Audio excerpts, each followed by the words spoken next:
خواتین میں بریسٹ کی ڈیولپمنٹ پراپر نہ ہونا یا بریسٹ سائز جو ہے اس کا کم ہونا خواتین کے لیے بعض اوقات بہت سارے مسائل پیدا کرتا ہے۔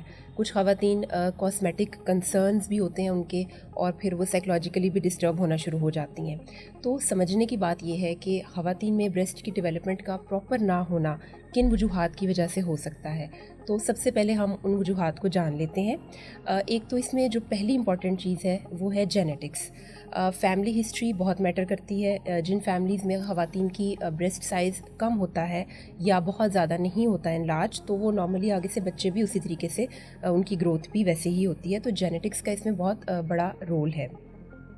سیکنڈ اس میں چیز یہ ہے کہ اگر آپ کا بچہ جو کہ پیوبرٹی کی ایج میں، جو بچیاں ہیں آپ کی وہ پیوبرٹی کی ایج میں پہنچ گئی ہیں تو بھی ان کی بریسٹ کی نشوونما اس طرح سے نہیں ہو رہی، تو آپ یہ دیکھیے کہ کیا وہ جو ڈائٹ لے رہی ہیں وہ پراپر ہے، کیا ان کے کھانے پینے میں وہ تمام غذائی اجزاء جو کہ ہارمونز کو متوازن کرنے میں، بیلنس کرنے میں ضروری ہوتے ہیں، کیا وہ شامل ہیں۔ گڈ کوالٹی پروٹین جو کہ انڈے میں ہے، گوشت میں ہے، مچھلی میں ہے، دالوں میں ہے، اس طرح کی چیزیں جو کہ ان کو پروٹین کا اچھا سورس پرووائڈ کرتی ہیں۔ اس کے ساتھ ساتھ گڈ کوالٹی فیٹ جو کہ خاص روغنی تیل میں ہے۔ تو اگر یہ ساری چیزیں اور اس کے ساتھ امپورٹنٹ وائٹامنز، نیوٹرینٹس، منرلز، یہ ساری چیزیں اگر بچی نہیں لے رہی تو پھر اس کی بریسٹ کی نشوونما متاثر ہو سکتی ہے۔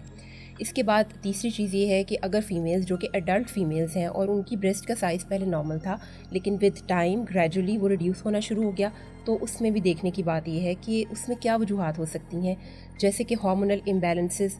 اگر کوئی ایسی انڈرلائنگ کاز بیہائنڈ دا سین ہے، کوئی ایسی انڈرلائنگ ڈیزیز جس کی وجہ سے بریسٹ سائز جو ہے اس میں چینجز آ رہی ہیں، تو وہ بھی اس پر بھی غور کرنا چاہیے اور اس کا ٹریٹمنٹ اکارڈنگلی لینے کی ضرورت ہوتی ہے۔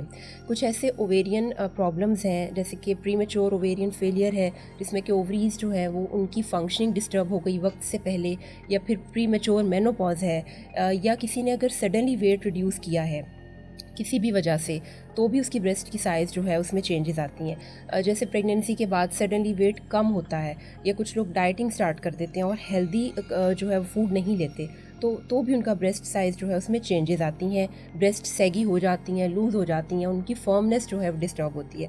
تو یہ ساری چیزیں دیکھنے اور سمجھنے کی ہیں۔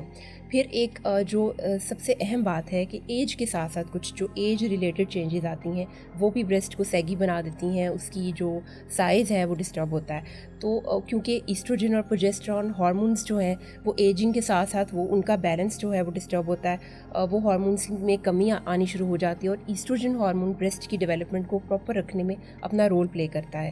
تو وہ ساری بیماریاں جس میں کہ ہارمونز امبیلنسز ہوتے ہیں، اسپیشلی ایسٹروجن اور پروجسٹرون کا جو توازن ہے وہ بگڑتا ہے، تب بھی بریسٹ جو ڈیولپمنٹ ہے وہ متاثر ہوتی ہے۔